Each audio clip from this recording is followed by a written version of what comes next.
The spring of 1847 arrived in London, with all the pomp and splendour befitting the height of the season. Mayfair glittered with carriages and chandeliers, drawing rooms buzzed with gossip and intrigue, and ballrooms overflowed with eligible young ladies draped in silk and hope. Among them all, one name rose above the rest like cream to the top of fresh milk: Miss Nellie Fenring. At 23, Nellie was neither a fresh-faced debutante nor a desperate wallflower approaching spinsterhood. She occupied that golden middle ground, a woman of sufficient maturity to be deemed sensible, yet young enough to be considered a prize.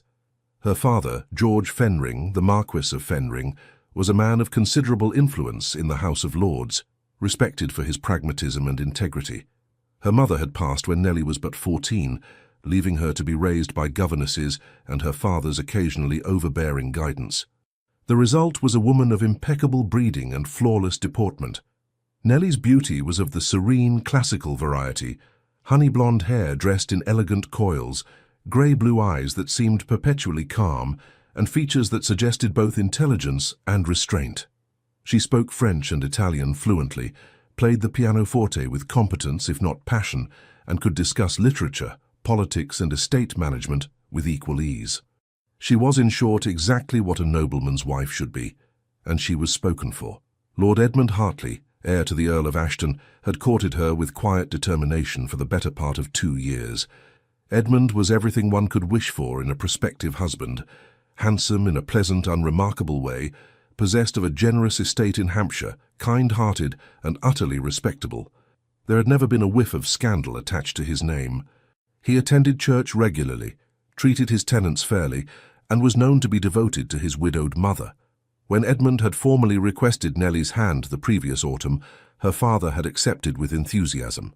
The betrothal was announced in December, and the wedding was set for July, after the season naturally, so that Nellie might enjoy one final spring as an unmarried woman. "How you are fortunate, my dear," her father had told her the night of the announcement, his grey whiskers bristling with satisfaction.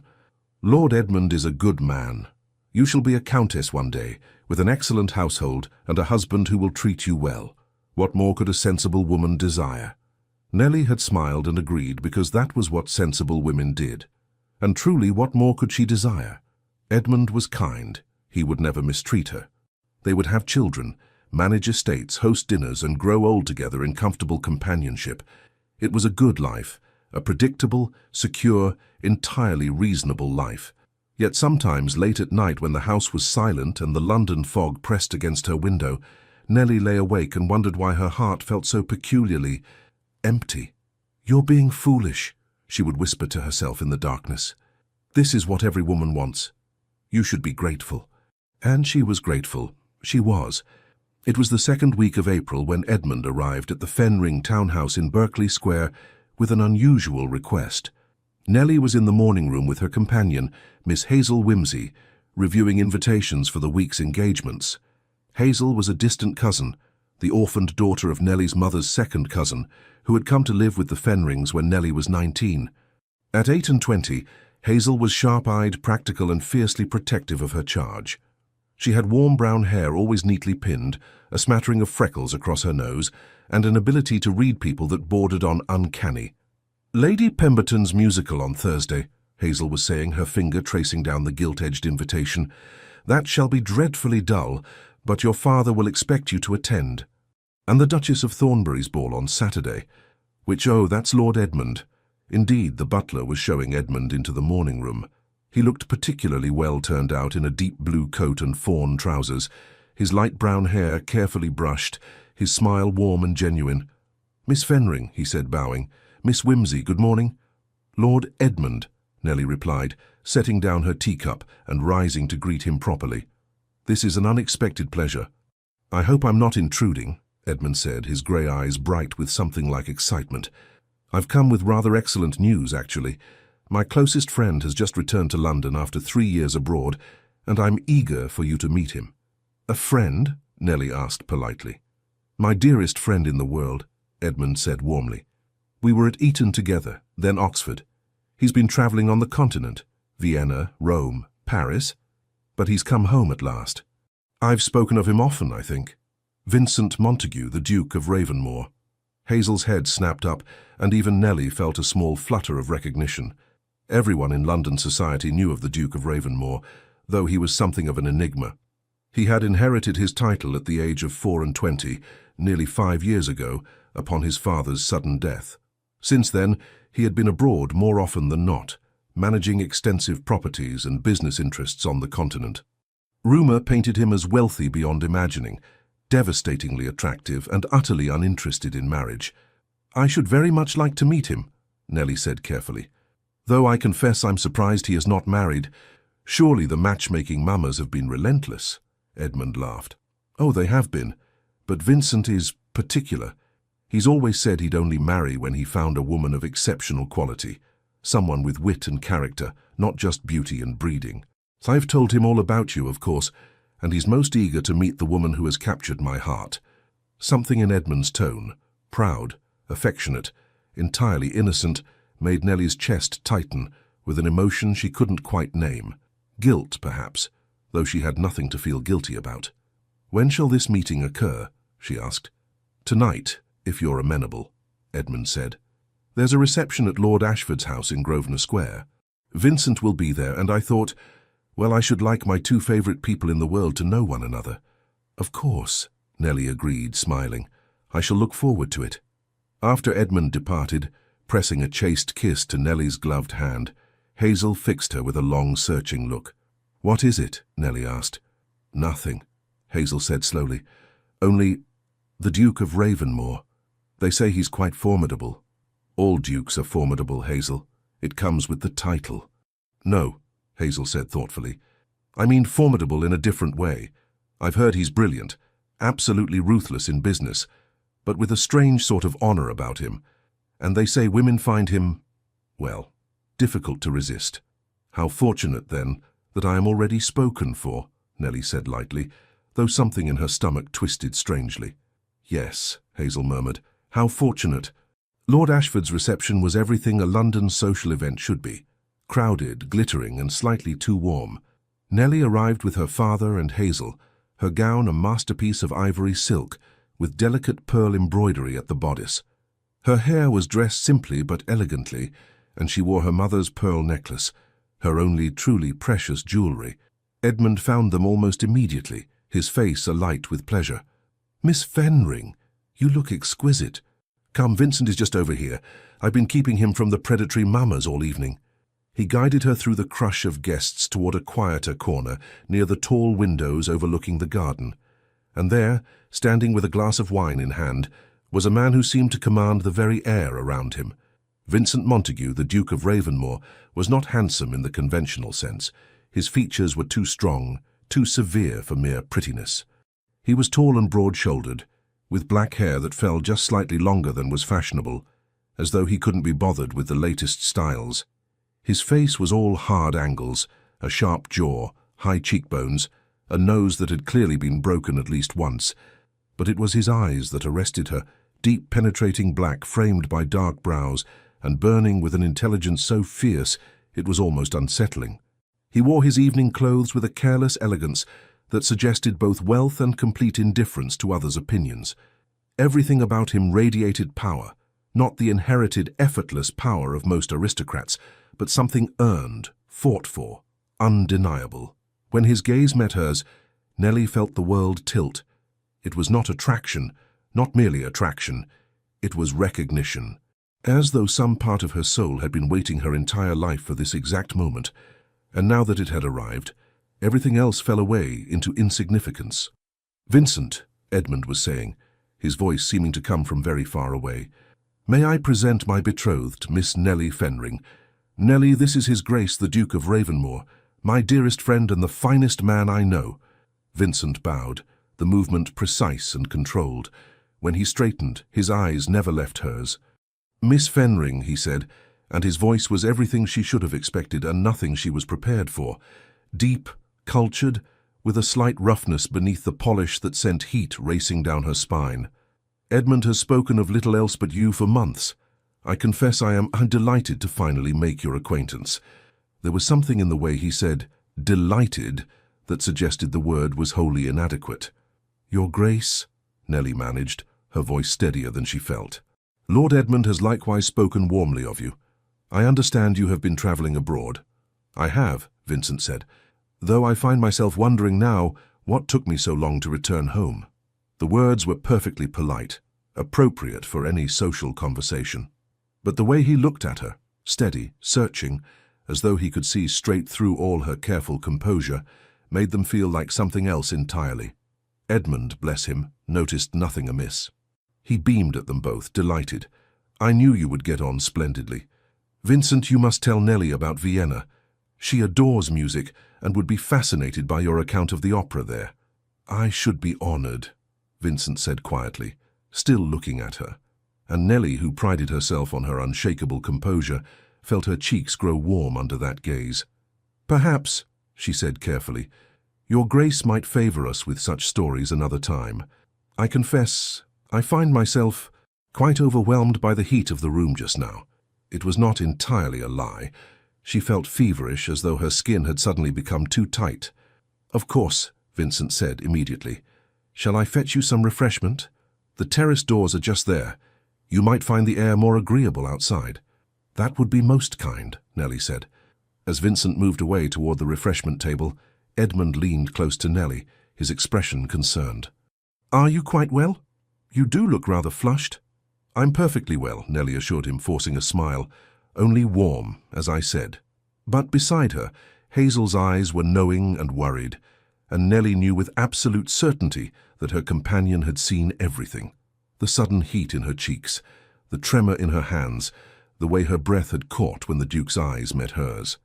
When Vincent returned with a glass of cool champagne, his fingers brushed hers as he handed it to her, just the slightest contact through their gloves, and Nellie felt it like a brand. This was dangerous. This was impossible. This was wrong. And yet, as she stood there between her kind, oblivious betrothed and the dark-eyed Duke who looked at her as though she were the only woman in the world, Nellie felt something she had never experienced in all her carefully ordered life. She felt awake. The days that followed Lord Ashford's reception passed in a strange, feverish blur. Nellie told herself that what she had felt upon meeting the Duke of Ravenmore was merely surprise, the natural response to encountering a man of such striking presence. Nothing more. Certainly nothing that should concern her, but her body betrayed her lies. At Lady Pemberton's musicale 3 days later, Vincent appeared just as the quartet began Haydn's String Quartet in C major. Nellie saw him enter from her seat in the third row, saw the way every unmarried woman in the room tracked his movements with predatory interest. He was dressed in severe black evening clothes that made him look even more imposing, his dark hair brushed back from his forehead, his expression unreadable. Their eyes met across the crowded music room, and Nellie felt her pulse leap so violently she feared those sitting near her might hear it. Vincent made his way through the room with quiet authority, declining several attempts by ambitious mummers to capture his attention until he reached the seat Edmund had saved for him, directly beside Nellie. Miss Fenring, he said quietly, settling into the chair with fluid grace, I hope I have not disturbed you. Not at all, Your Grace, she replied, proud of how steady her voice sounded. Do you enjoy chamber music? I find it depends entirely on the company, Vincent said, and though he faced forward as the music began, Nellie felt the weight of his awareness like a physical touch. Throughout the performance, she sat rigid as a statue, every nerve in her body screaming with consciousness of his proximity. His sleeve was mere inches from hers. If she moved her hand even slightly on the armrest, she would touch him. The subtle scent of his cologne, something dark and woody like cedar and smoke, seemed to fill her lungs with every breath. When the quartet finished and polite applause filled the room, Vincent leaned toward her, just slightly, just enough that no one else would notice. You did not hear a single note of that, did you? He murmured, his voice pitched for her ears alone. Nellie's breath caught. That is an extremely presumptuous... Forgive me, Vincent said, straightening. But there was something in his eyes, a knowing, a heat, that suggested he was not sorry at all. Across the aisle, Hazel watched them with open concern. The pattern repeated itself with horrifying regularity over the following weeks. Wherever Nellie went, Vincent seemed to appear. At first she thought it coincidence. London society was not so large that one could avoid people indefinitely. But gradually she came to understand that his presence was deliberate. He was everywhere Edmund was, and Edmund, dear, trusting Edmund, was delighted to include his closest friend in all their engagements. "Vincent has been alone too long," Edmund confided to Nellie one afternoon as they drove through Hyde Park in his curricle. "I think seeing our happiness reminds him of what he's missing. Perhaps it will finally inspire him to seek a wife of his own." Nellie murmured something non-committal, her stomach twisting with guilt and something darker, something that felt dangerously like jealousy at the thought of Vincent courting another woman. The torture of it all was exquisite. Every social engagement became a minefield.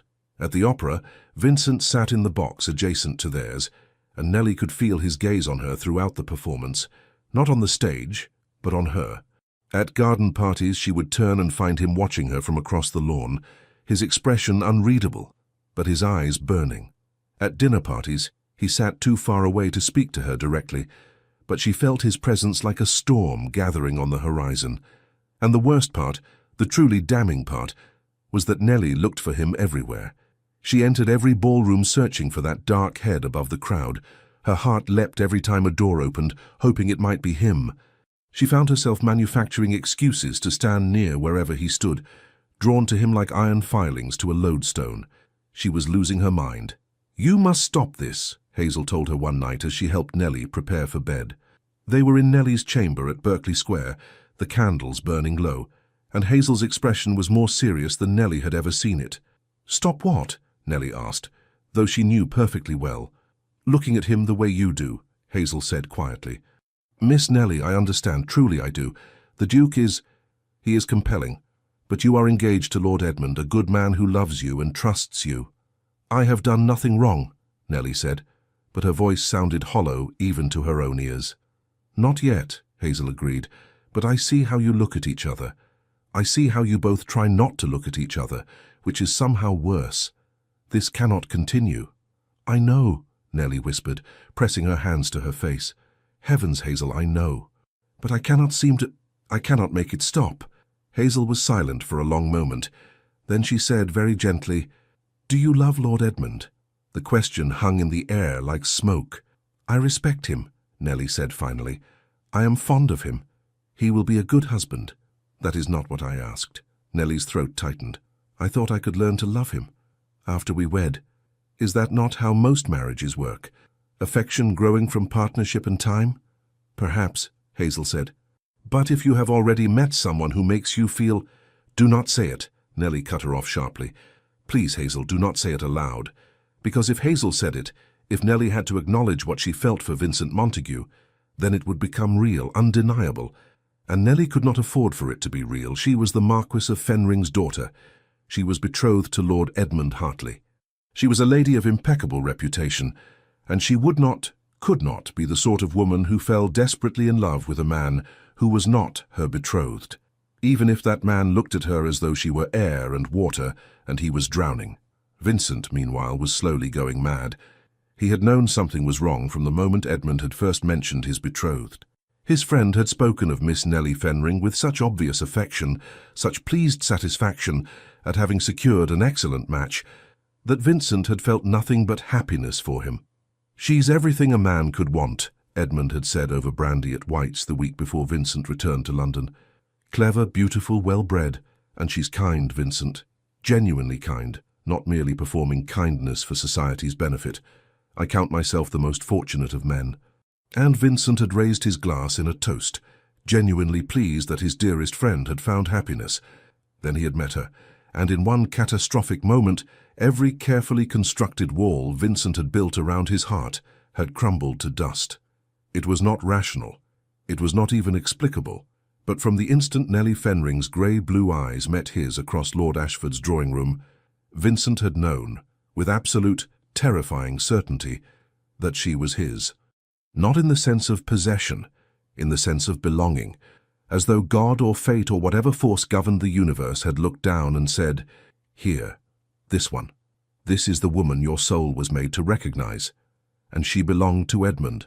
Vincent had spent 3 years abroad, building his fortune, managing estates, navigating continental politics. He had faced down foreign princes and hostile bankers. He had ridden through war-torn regions and survived a near-fatal bout of fever in Rome. He was not a man easily shaken, but Nellie Fenring unmade him. She haunted him. At night he lay awake, his body burning with the memory of standing near her, the subtle rose scent of her skin, the graceful curve of her neck, the intelligent light in her eyes. He dreamed of her constantly, dreams where she turned to him instead of Edmund, where her lips parted beneath his, where he could touch her without restraint or shame. He woke from those dreams with his heart racing and his body rigid with frustrated desire, hating himself. She was Edmund's betrothed, Edmund, who had been closer than a brother to Vincent since they were boys. Edmund, who had stood by Vincent when his father died, and the weight of the dukedom had nearly crushed him. Edmund, who trusted Vincent absolutely. To want Nellie was a betrayal. To pursue her would be unforgivable. And yet Vincent could not stay away. He told himself he was attending these social events to support his friend, to celebrate Edmund's happiness. But that was a lie. He went because he needed to see her, the way a man dying of thirst needs water. Even if he could not touch her, could not speak to her freely, just being in the same room sustained something essential in him. "You seem distracted, old friend," Edmund remarked one afternoon as they rode through Rotten Row. "Is something troubling you?" "Yes," Vincent thought. "Everything. I am in love with your betrothed and it is destroying me." "Only business matters," he said aloud. "Nothing of consequence." Edmund nodded, satisfied. "You've been too long abroad, Vincent. You need to settle down, find a good woman. Might I suggest looking among Nellie's circle? She has many accomplished friends who would make excellent duchesses." Vincent's hands tightened on the reins until his knuckles went white. "Perhaps," he said tightly. But he knew there would be no one else. There could be no one else. His heart had recognized its mate, and it was tragically, impossibly loyal. That night, at yet another ball, the Duchess of Thornbury's annual affair, Vincent stood on the edge of the ballroom and watched Edmund lead Nellie onto the floor for a waltz. They made a handsome couple. Edmund was all golden warmth and open affection, gazing down at his betrothed with obvious pride. And Nellie was perfect. Her ivory gown swirled around her like clouds, her posture flawless, her smile polite and serene. But Vincent knew, he could see, that the smile did not reach her eyes. As Edmund guided her through the turns, Nellie's gaze swept the ballroom, and when it found Vincent standing in the shadows, she stumbled, just slightly, just enough that Edmund tightened his hold, concerned. "Are you well?" Edmund asked, loud enough that Vincent could hear. "Perfectly well," Nellie assured him. "I merely lost my footing for a moment." But her eyes were still on Vincent, and in them he saw the same desperate torment that was surely reflected in his own. This could not continue. One of them would break, and when they did, the consequences would be catastrophic. The breaking point came 2 weeks later, during a house party at the Hartley estate in Hampshire. Edmund's mother, the Dowager Countess of Ashton, had decided to host an informal gathering to celebrate the upcoming nuptials. 20 guests were invited, mostly family and close friends, for 4 days of riding, cards, and pleasant company. Vincent had tried to decline, inventing urgent business in London, but Edmund had been so disappointed, so earnest in his plea, that Vincent attend. That refusal became impossible. "You're my dearest friend," Edmund had said. "I need you there. Please, Vincent." And so Vincent had gone, knowing it was a mistake, unable to resist the pull of being near her. The Hartley estate was lovely, a sprawling Elizabethan manor surrounded by ancient oaks and rolling green hills. Nellie arrived with her father and Hazel, and the sight of her descending from the carriage in a pale green travelling dress made Vincent's chest physically ache. The first 2 days passed in a haze of polite torture. Dinner each evening, with Vincent seated too far from Nellie to do more than exchange meaningless pleasantries. Cards in the drawing room afterward, where he could watch the candlelight play across her face but could not touch her. Walks in the garden where propriety demanded they remain in groups, never alone. Edmund, oblivious to the tension crackling between his betrothed and his best friend, was the very picture of a happy bridegroom. He held Nellie's hand as they strolled through the rose garden. He brought her tea just as she liked it. He spoke of their future with such genuine optimism that Vincent wanted to both weep and rage. "I know arranged marriages are common," Edmund confided to Vincent on the third afternoon as they stood on the terrace overlooking the grounds. And I'll admit, our betrothal was initially driven by practicality, our family's expectations, the joining of estates, but I truly believe Nellie and I shall be happy together. I may not be passionately in love with her yet, but I'm very fond of her, and I think love will come. After the wedding, when we truly know each other. Don't you think? Vincent's throat was so tight he could barely speak. I am certain Miss Fenring will make you an excellent wife. It was the truth, and it tasted like ashes. That night, unable to sleep, Vincent rose and descended to the Manor's library.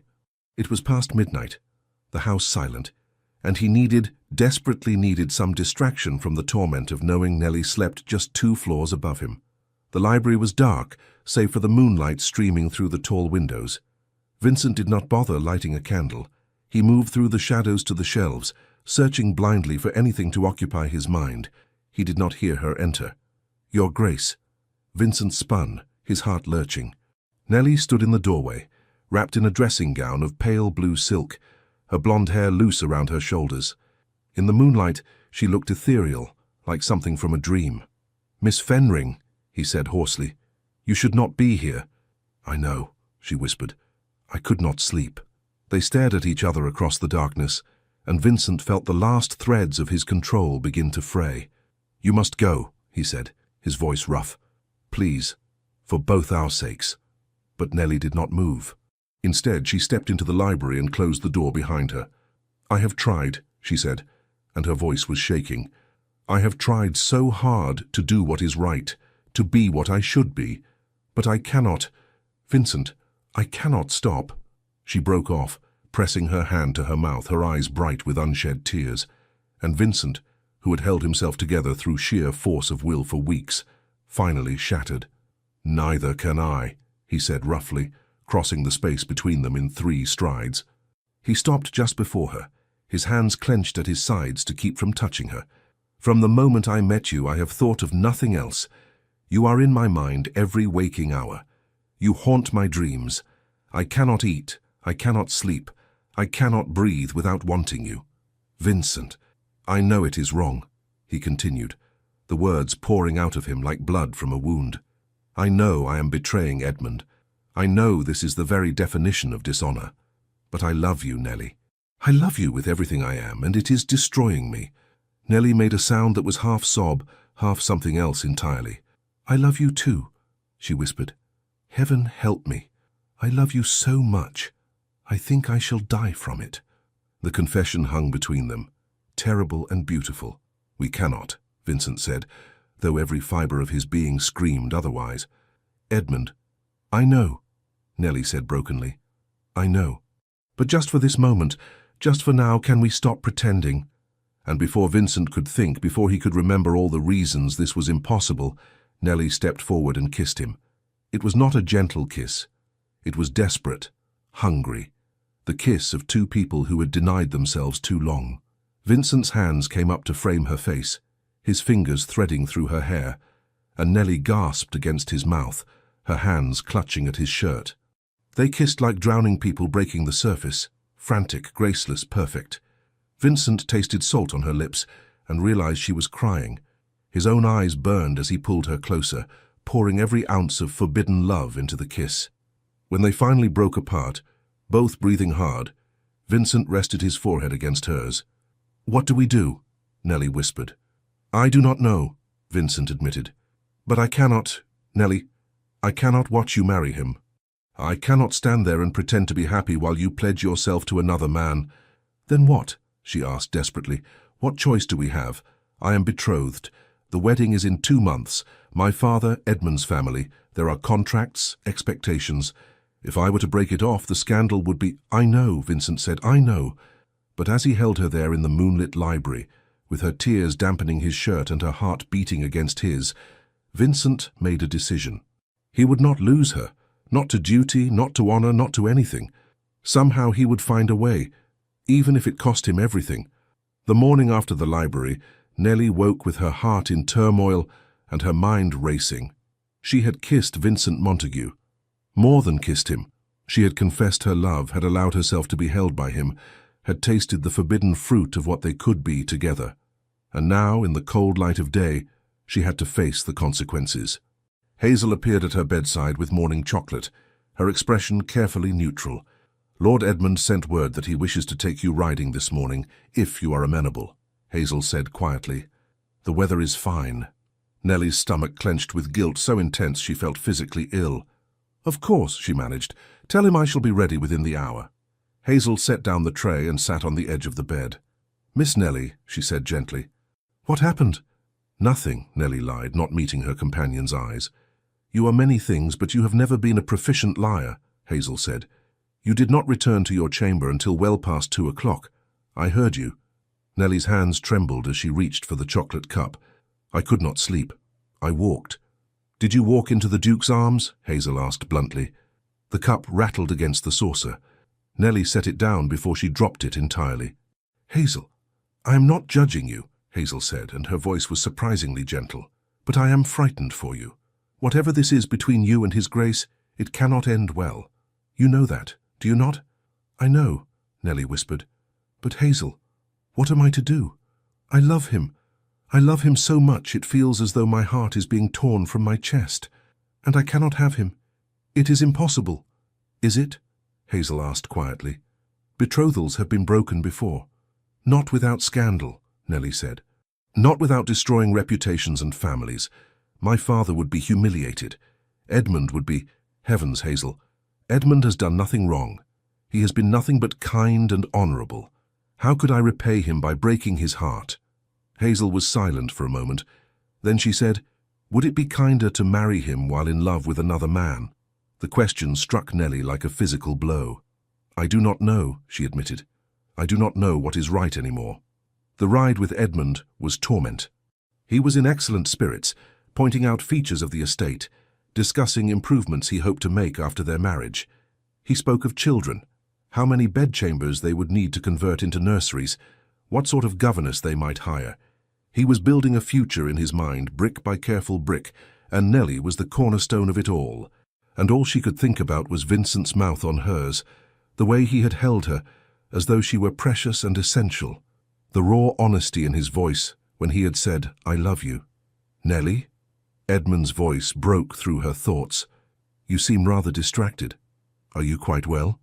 They had stopped their horses on a small rise overlooking a stream. The morning sun was warm on Nellie's face, and Edmund was watching her with genuine concern. "Forgive me," she said quickly. "I am merely overwhelmed, I think, with all the wedding preparations." Edmund's expression softened. "I understand. Mother can be rather zealous in her planning. If it becomes too much, you must tell me, and I shall rein her in." "You are very kind," Nellie said, and meant it. Edmund reached over and covered her gloved hand with his. "I want you to be happy, Nellie. That is all that matters to me. I know ours is not a grand passion, not yet, at any rate, but I hope you feel safe with me, cared for."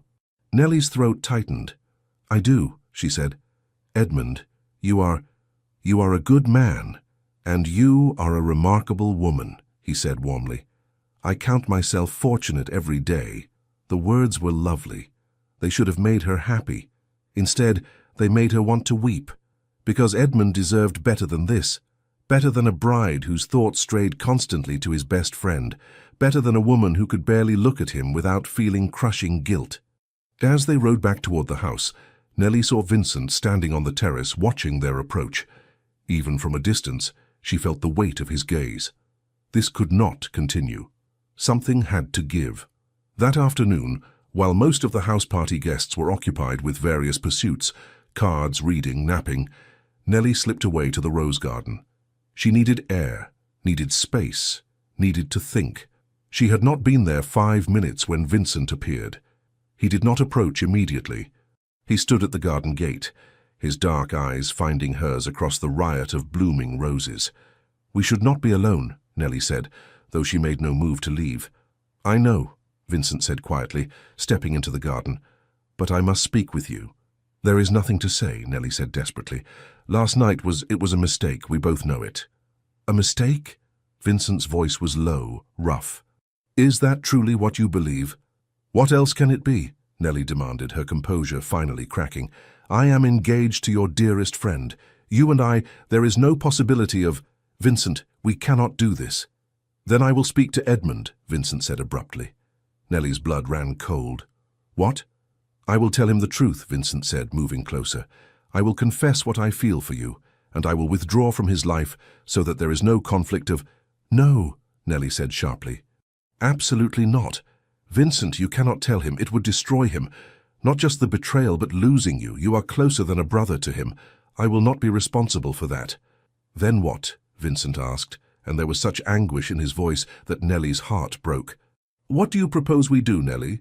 You marry Edmund in July and I, what, stand there and watch? Smile and offer congratulations? Attend dinners at your home for the rest of our lives and pretend I do not love you?" "I do not know," Nelly cried. "But you cannot tell Edmund. Promise me, Vincent, promise me you will say nothing." Vincent stared at her for a long moment, his jaw tight. "Very well," he said finally. "I will say nothing. But Nelly, this cannot end well." "You know that, do you not?" "I know," she whispered. "Then why are we doing this?" Vincent asked. "Why are we destroying ourselves for the sake of propriety?" "Because some things matter more than our happiness," Nelly said, though the words tasted like poison. "Edmund's trust, our family's honor, the promises that have been made. We do not have the luxury of selfishness, Vincent. Not people like us." "People like us," Vincent repeated bitterly. "You mean people with titles and responsibilities and reputations to uphold? To the devil with all of it, Nelly. What good is honor if it means living a lie?" "I do not know," Nelly said again, and now she was crying openly. "But I cannot. I will not be the woman who destroys two good men for her own desires. I will not." Vincent closed his eyes, his whole body rigid with frustration and pain. When he opened them again, they were bleak. "Then this is goodbye," he said quietly. "Because I cannot stay, Nelly. I cannot be near you and not have you. I am not strong enough." "Where will you go?" Nelly asked, her voice breaking. "Abroad, perhaps, or to my Scottish estates, somewhere far enough that I need not torture myself with your proximity." He took a step closer, and his hand lifted as though to touch her face, then dropped. "But know this, Nelly Fenring, I will love you until the day I die. And if you ever change your mind, if you ever find that you cannot go through with this marriage, you need only send word, and I will come for you. No matter where I am, no matter what stands between us, I will come. Vincent, that is my vow to you," he said. "The only promise I can make." Then, before Nelly could respond, he turned and strode from the garden, leaving her standing alone among the roses, her heart in pieces. The house party concluded the following day. Vincent departed early, citing urgent business in London. Edmund was disappointed but understanding, clasping his friend's hand warmly and making him promise to return for the wedding. Vincent had smiled, a cold, empty thing, and agreed. Nelly watched him ride away from an upper window, her hand pressed to the glass, and knew with absolute certainty that she had just made the worst decision of her life. The weeks that followed were a special kind of hell. The wedding preparations accelerated. Fittings for Nelly's gown, meetings with the vicar, endless discussions about flowers and music and seating arrangements. Nelly moved through it all like an automaton, smiling when expected, agreeing to every suggestion, feeling nothing. Edmund was attentive and sweet, clearly working to deepen their connection before the wedding. He brought her small gifts, a volume of poetry he thought she might enjoy, a pretty silk shawl, a posy of her favorite flowers. He talked to her about estate management, asking her opinions and truly listening to her answers. He was, in every way, exactly the sort of husband any sensible woman would treasure. And Nelly felt dead inside. Hazel watched her with growing concern, but said nothing. What was there to say? The choice had been made, the path was set. Vincent did not return to London. Word reached Edmund through mutual friends that the Duke had gone to his estates in Northumberland and showed no signs of returning soon. "I confess I am rather hurt," Edmund admitted to Nelly one afternoon. "Vincent and I have never gone so long without corresponding. I have written him twice with no reply. I hope I have not offended him somehow." Nelly's guilt was a living thing, gnawing at her constantly. "Perhaps he is simply occupied with estate matters," she suggested weakly. "Perhaps," Edmund said, but he looked troubled. It was mid-June, 3 weeks before the wedding, when everything changed. Nelly had gone with Hazel to the modiste for a final fitting of her wedding gown. It was a masterpiece of ivory silk and Belgian lace, elegant and traditional and everything a bride should wear. Looking at herself in the glass, dressed in wedding finery, Nellie felt absolutely nothing. It was as though she were looking at a stranger. "It is beautiful," Hazel said quietly. "You look like a queen." "I look like a corpse," Nellie said flatly. The modiste, startled, quickly excused herself to fetch some pins. When they were alone, Hazel turned to Nellie with unusual severity. "You cannot do this," she said. "I must," Nellie said. "The invitations have been sent." "The church is—" "That is not what I meant," Hazel interrupted. "You cannot marry Lord Edmund while you are in love with another man. It is not fair to him. It is not fair to you. And it will make everyone involved miserable. I will learn to be happy." "No, you will not," Hazel said firmly. "Miss Nellie, I have known you since you were 19 years old. I have never seen you truly happy, truly alive, until the Duke of Ravenmore looked at you. And I will not stand by and watch you bury that for the sake of avoiding scandal." "It is not just scandal," Nellie said desperately. "It is—" "I know," Hazel said. "It is honor and duty, and all the things we are taught matter more than our own hearts. But what if we are wrong? What if happiness matters too?" Nellie stared at her companion, her mind reeling. "What are you saying?" she whispered. "I am saying," Hazel said carefully, "that if you truly cannot live without the Duke, then you must act, before it is too late." "And Edmund?" "Lord Edmund is a good man," Hazel said, "and good men deserve honest wives. Not women who are merely performing the role of happy spouse while their hearts belong elsewhere. If you truly love his grace, then Edmund deserves to know, before he marries you." The words settled over Nellie like a mantle, heavy, inescapable, true. That night she lay awake until dawn, staring at her ceiling, turning Hazel's words over and over in her mind. By morning she had made her decision. She would go to Edmund. She would tell him the truth, all of it. And she would give him the choice of whether to end their betrothal. It was terrifying. It might destroy everything. But Hazel was right. Edmund deserved honesty. And so did Vincent. And so, perhaps, did she. The next afternoon, Nellie asked Edmund to meet her in the garden at Berkeley Square. She wore a simple day dress of pale blue muslin, and her hands shook as she waited for him beneath the oak tree where he had first proposed. When Edmund arrived, smiling and unsuspecting, Nellie felt her resolve waver. Then she thought of Vincent's face in the library, of the raw love and pain in his eyes, and she found her courage. "Edmund," she said quietly, "we must talk." "Of course," he said, settling onto the bench beside her. "What troubles you, my dear?" Nellie took a deep breath.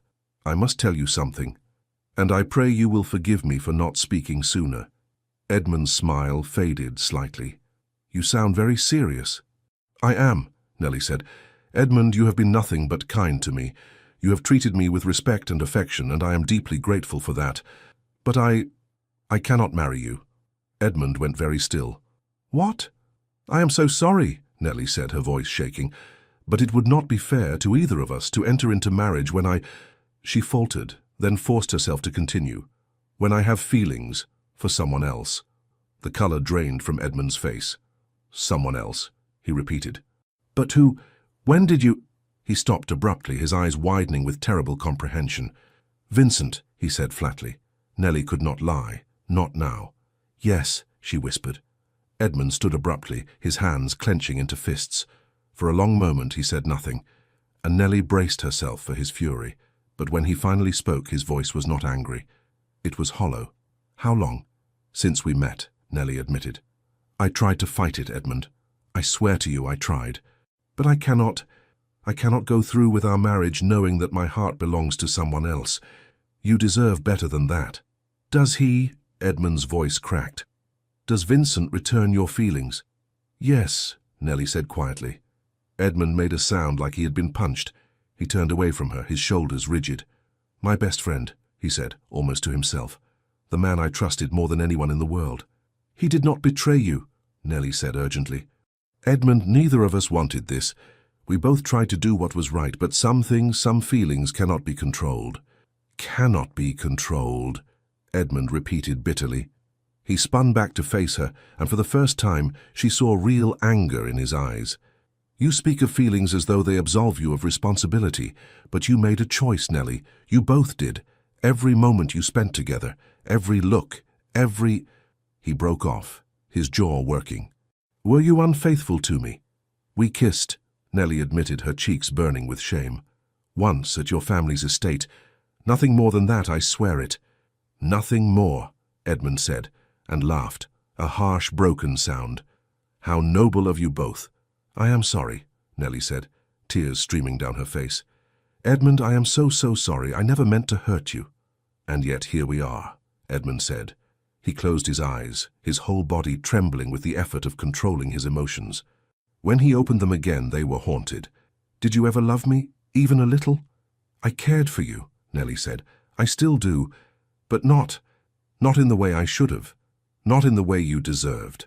Edmund nodded slowly, as though she had confirmed something he had suspected. I see. What will you do? Nellie asked. What will I do? Edmund echoed. I will end our betrothal, obviously. The scandal will be considerable, but I suppose that cannot be helped. He looked at her, and his expression was devastatingly sad.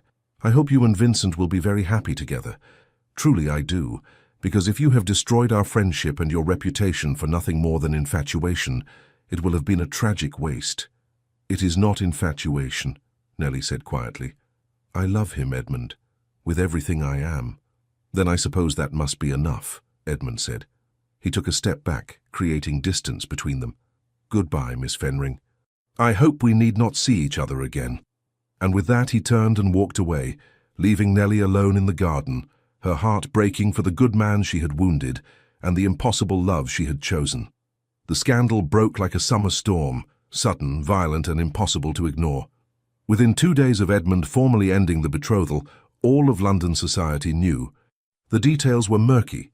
Some said Miss Fenring had been caught in a compromising position with another man. Others whispered that she had simply changed her mind, and poor Lord Hartley was heartbroken. A few claimed there had been financial difficulties that made the match untenable, but the core truth was inescapable.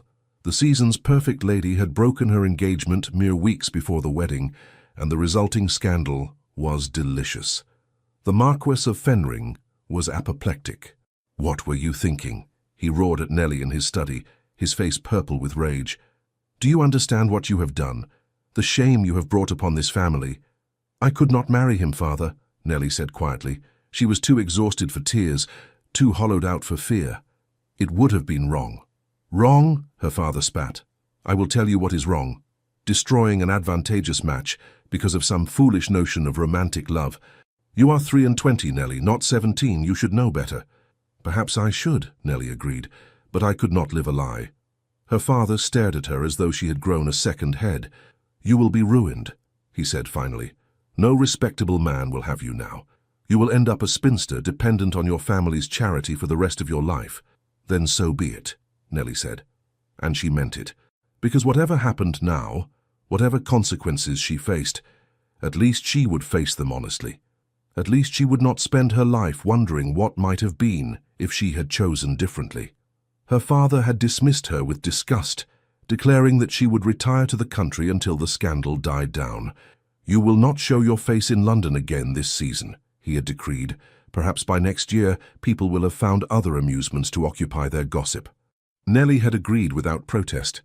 London held nothing for her now anyway. Edmund would not see her, and Vincent was hundreds of miles away in Northumberland, unaware of what she had done.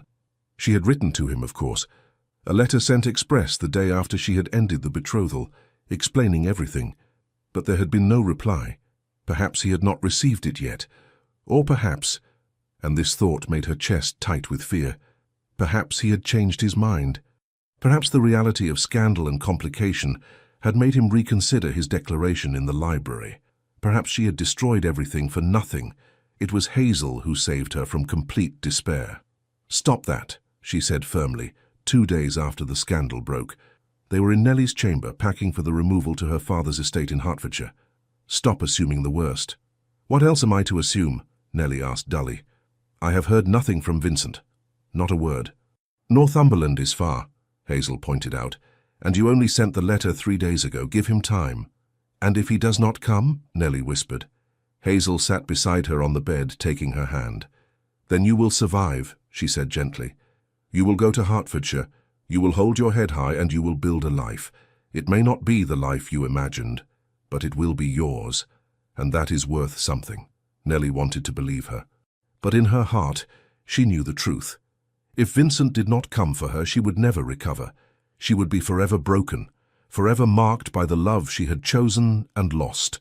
They departed for Hertfordshire on a grey morning, rain misting the windows of the carriage. Nellie sat beside Hazel, watching London recede behind them, and felt as though she were leaving her heart behind. The countryside passed in a blur. Green fields, stone walls, sheep grazing beneath stormy skies. The world continued, indifferent to her private tragedy. They were perhaps 20 miles from London when the carriage suddenly lurched to a stop. "What on earth?" the Marquis began, leaning out the window to shout at the driver. But before he could speak, the carriage door was wrenched open, and there, rain-soaked and wild-eyed and more beautiful than anything Nellie had ever seen, was Vincent Montague. "Nellie," he said, his voice rough and urgent. "Thank God. I thought I had missed you." Nellie's heart stopped, then restarted at double speed. "Vincent," she whispered, unable to believe he was real. "What is the meaning of this?" the Marquis sputtered. "Your Grace, I must insist—" "Forgive me, Lord Fenring," Vincent said, though he never took his eyes from Nellie's face. "But I must speak with your daughter privately." "Absolutely not," the Marquis said. "She has caused scandal enough." "Father," Nellie interrupted quietly, "please." Something in her voice, or perhaps in her face, made the Marquis hesitate. He looked between his daughter and the Duke, and his expression grew calculating. 10 minutes, he said finally, "and the companion stays." Vincent nodded sharply. He reached into the carriage and took Nellie's hand, helping her down into the rain. Hazel followed, positioning herself a tactful distance away, close enough to preserve propriety, far enough to grant them privacy. "I received your letter," Vincent said as soon as they were alone. Well, as alone as they could be with Hazel, the coachman, and the Marquis all watching. "I left Northumberland the moment I read it. I have been riding for 2 days straight." "You came," Nellie said, and her voice broke on the words. "Of course I came," Vincent said fiercely. "Nellie, did you truly think I would not? You ended your betrothal. You chose—" He stopped, seeming to struggle for words. "You chose me. Do you understand what that means, what you have sacrificed?" "Yes," Nellie said, "and I would do it again." Vincent made a sound that was half laugh, half sob. "You impossible, maddening, perfect woman," he said. Then, apparently no longer caring who watched, he pulled her into his arms and kissed her. It was nothing like their first kiss in the library. That had been desperate, stolen, weighted with impossibility. This kiss was different. It was a promise, a claim, a beginning. When they finally broke apart, both breathing hard, Vincent rested his forehead against hers. "Marry me," he said, "not because of scandal or obligation or anything else. Marry me because I love you more than I have ever loved anything in my life. Marry me because the thought of living without you is unbearable. Marry me because you are my home, Nellie, and I am yours." Tears streamed down Nellie's face, mixing with the rain. "Yes," she said. "Yes, yes, 1,000 times yes." Behind them, Hazel let out a small, delighted laugh. Even the coachman was grinning.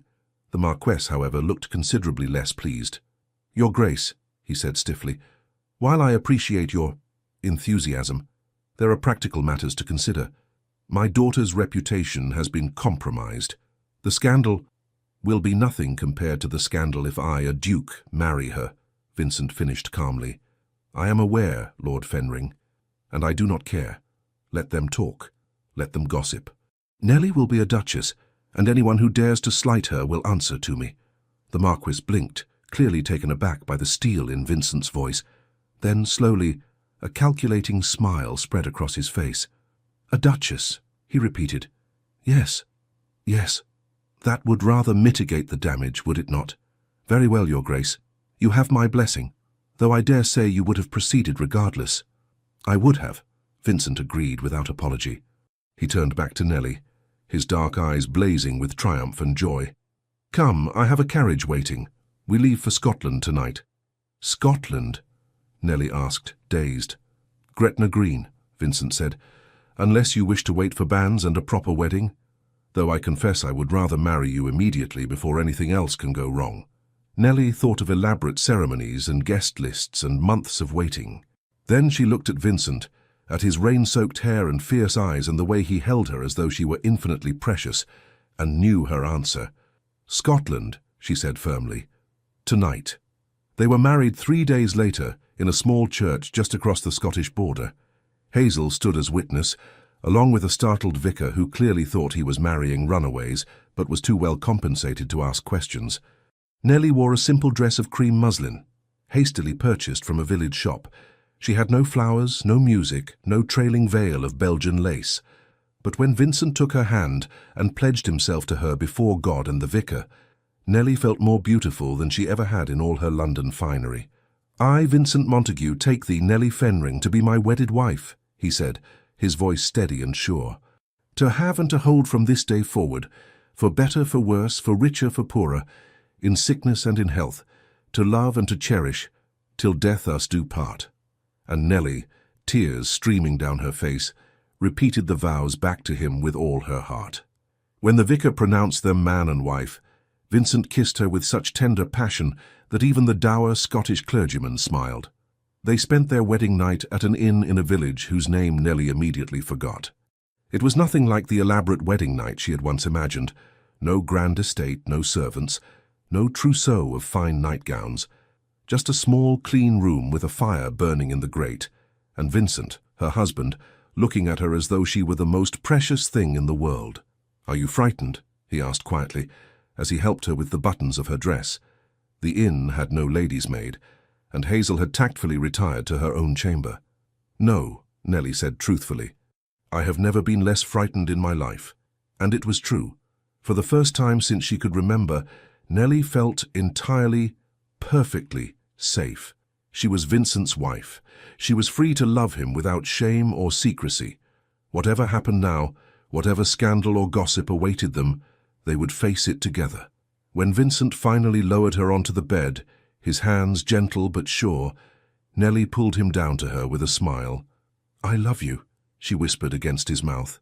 "And I love you," Vincent replied. "Forever, Nellie, I promise you that."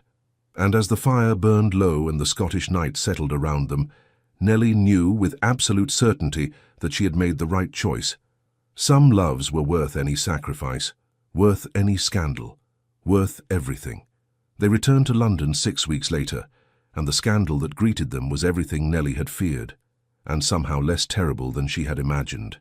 Yes, the gossips were vicious. Yes, certain doors were closed to them, but Vincent was a duke, and dukes could weather scandal in ways lesser mortals could not. More importantly, Vincent made it clear, through subtle social maneuvering and, when necessary, outright intimidation, that anyone who slighted his duchess would find themselves permanently on the wrong side of one of England's most powerful men. Gradually, slowly, society adjusted. Invitations began arriving again. Doors reopened. And if some of the highest sticklers continued to turn up their noses, Vincent and Nellie found they did not care over much. They had each other. That was enough. The one shadow that remained was Edmund.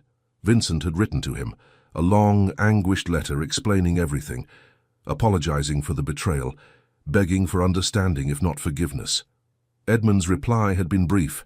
"I wish you both well, but I will not maintain our friendship. What you did was unforgivable. Please do not write to me again." The loss of his oldest friend devastated Vincent in ways the scandal never could.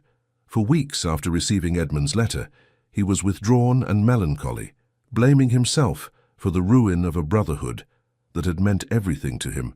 "He will forgive you in time," Nellie told him one night as they lay together in their London townhouse. "Wounds this deep require time to heal." "Perhaps," Vincent said, but he sounded unconvinced. Nellie held him tighter, wishing she could ease his pain but knowing some burdens had to be carried. 2 years passed. 2 years of marriage that were, despite the rocky beginning, remarkably happy.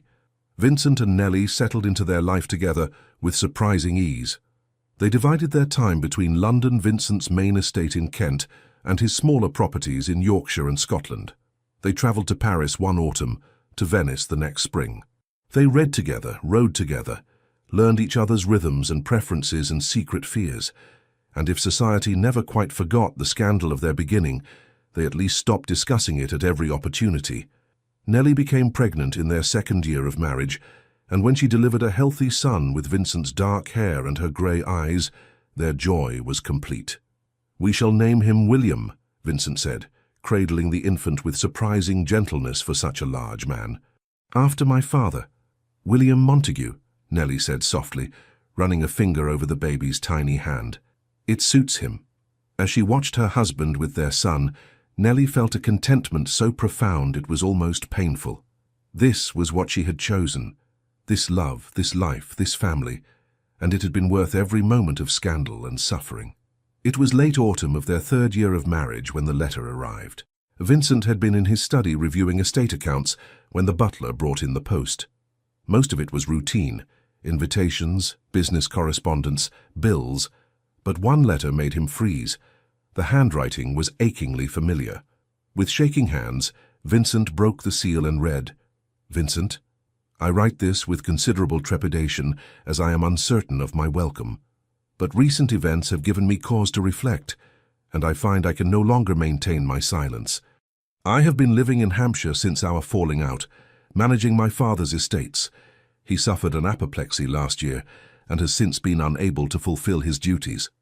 The isolation has given me much time to think. I was angry with you for so long, hurt beyond measure by what I perceived as your betrayal, but time has a way of softening even the sharpest wounds, and I have come to realize several truths. First, you did not pursue Nellie with malicious intent. I saw the two of you together often enough to recognize the connection between you, even if I was too blind at the time to understand its significance. What you felt for each other was genuine, rare even, the sort of love that most people never experience. Second, Nellie was honest with me before our marriage. She ended our betrothal rather than binding herself to me while in love with you. That took courage, and I've come to respect it, even if it caused me pain.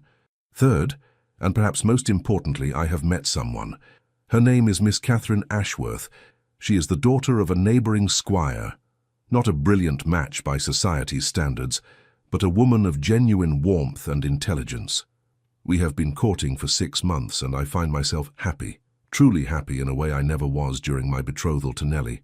I loved Nellie, or thought I did, but it was a pale, tepid thing compared to what I feel for Catherine. And that has made me realize perhaps losing Nellie was not the tragedy I believed it to be.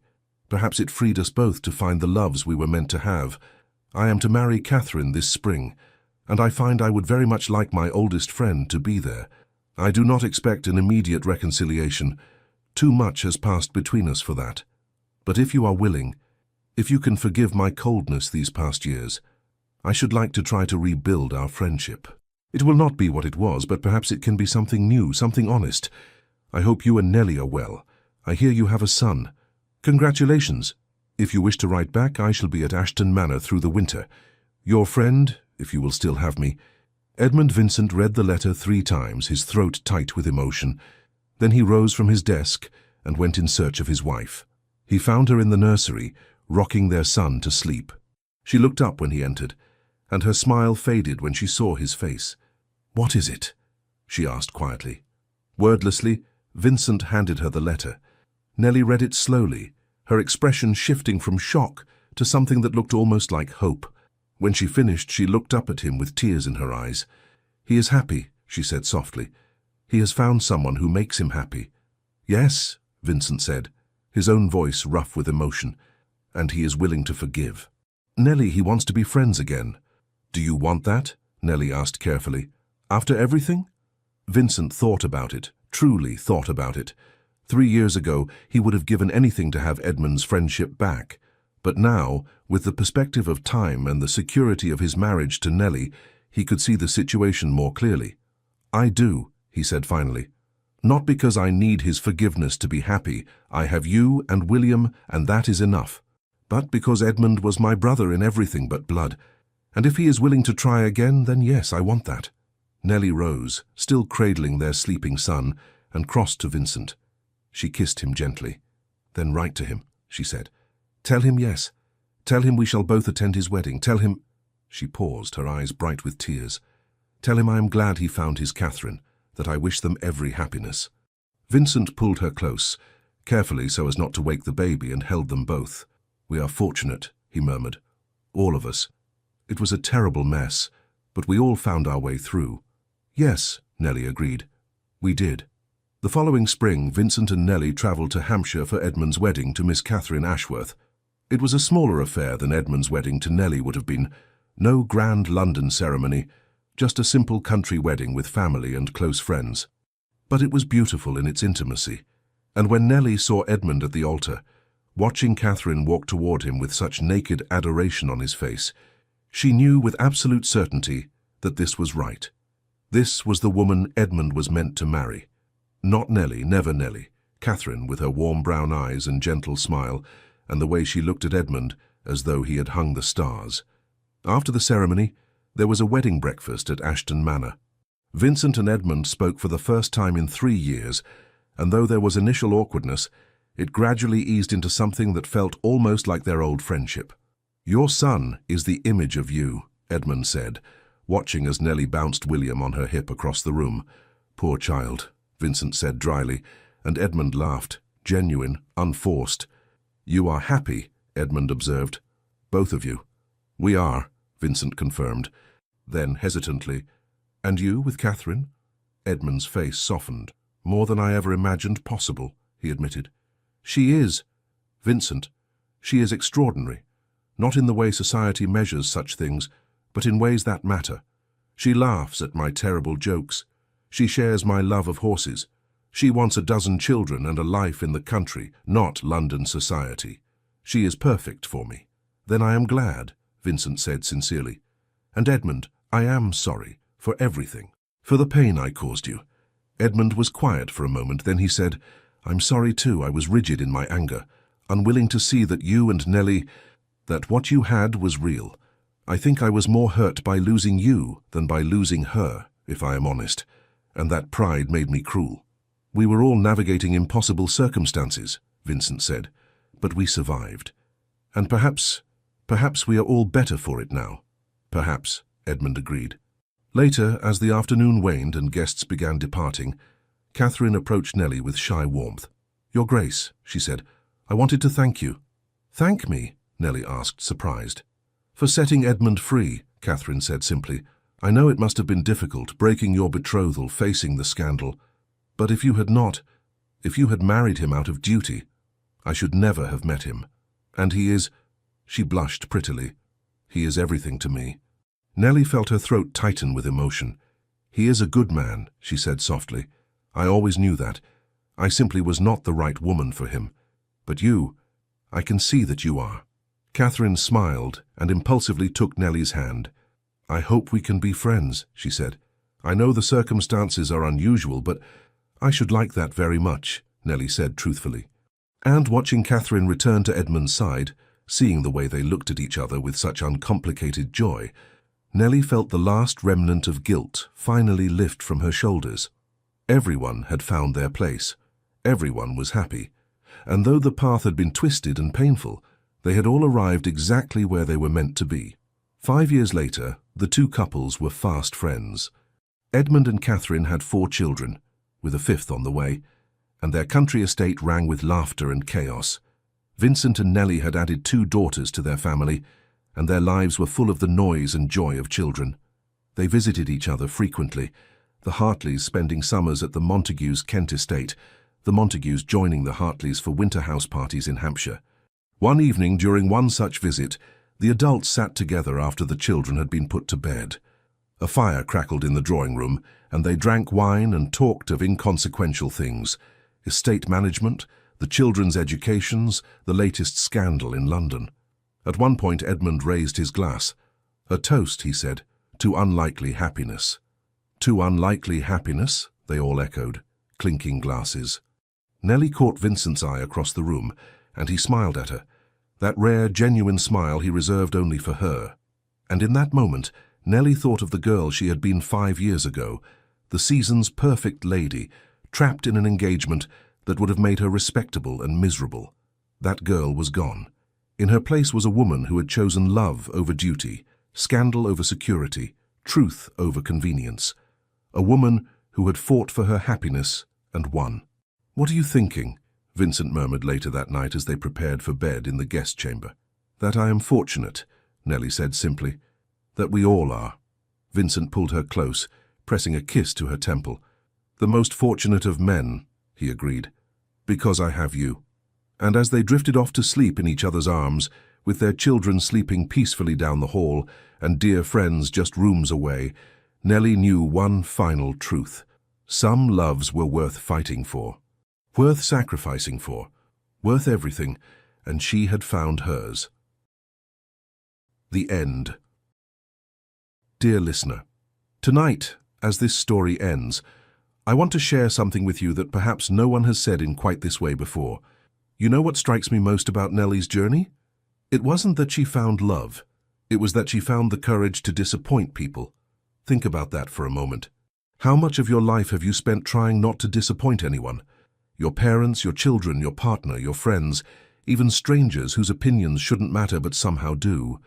We're taught from childhood that being good means making others happy, that being loving means sacrificing our truth, that being responsible means carrying everyone else's expectations on our shoulders until we can barely stand. But here's what no one tells you. The weight you're carrying wasn't meant to crush you, and putting it down isn't cruelty, it's wisdom. Nellie stood in that garden and broke a good man's heart. She knew it would cause scandal. She knew her father would rage. She knew society would whisper. And she did it anyway, not because she was selfish, but because she finally understood something profound. A life lived for everyone else's comfort is not a life at all. It's a performance. And performances always end in exhaustion. Now, I'm not suggesting you blow up your life tomorrow morning, but I am asking you this.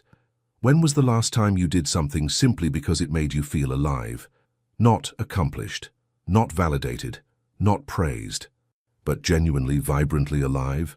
When was the last time you laughed so hard you forgot to worry, felt so much joy you forgot to be tired, experienced such peace that you forgot, even for a moment, all the ways you think you're failing? Here's a truth that might surprise you. You are still allowed to feel things deeply. Society may try to convince you that passion is for the young, that intensity should mellow with age, that your job now is simply to be comfortable and quiet and not make waves. But your heart didn't get that memo, did it? Your heart still leaps at beauty, still aches with longing, still dreams of things you've never admitted aloud. And that's not foolishness or immaturity. That's proof you're still magnificently, courageously alive. You see, Edmund needed Nellie to tell the truth, not because the truth set him free in some poetic way, but because her honesty gave him permission to want more too. He thought he should be content with a pleasant, respectable marriage. He thought passion was optional, even naive. But when Nellie chose the terrifying path of authenticity, she inadvertently showed Edmund that he was also allowed to wait for something real. And he found Catherine, not perfect Catherine, not society-approved Catherine, but his Catherine, the woman who made him laugh, who wanted the life he wanted, who loved him not for his title but for his terrible jokes and his gentle heart. What if your honesty could do that for someone else? What if your courage to choose differently could give another person permission to do the same? Tonight, before you sleep, I want you to try something. Place your hand on your chest and feel your heartbeat. That steady, faithful rhythm that has kept you alive through every single thing life has thrown at you. Every loss, every disappointment.